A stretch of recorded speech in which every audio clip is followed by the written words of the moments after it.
হ্যাঁ কলম কিনে রাখাটা বুঝলাম না, সেটাও ঠিক আছে, কারণ হারাম যাবে সবাই বুঝবে। হ্যাঁ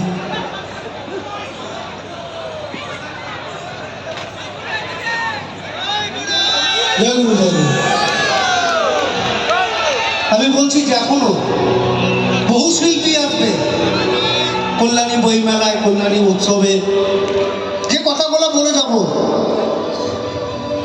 জিজ্ঞেস করবেন আগামী দিনে আসলে।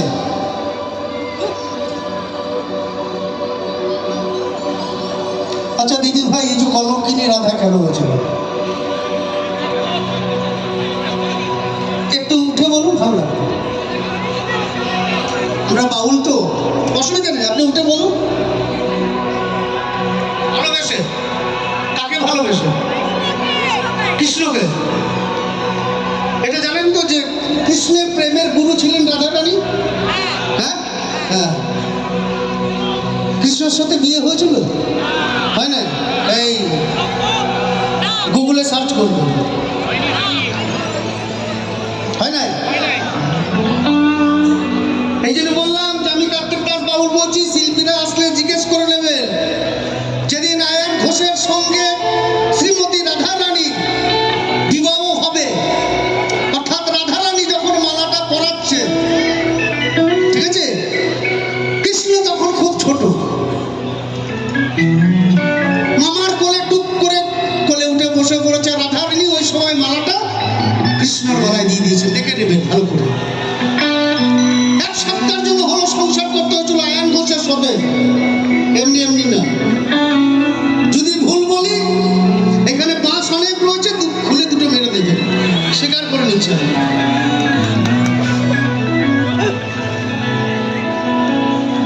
আয়ান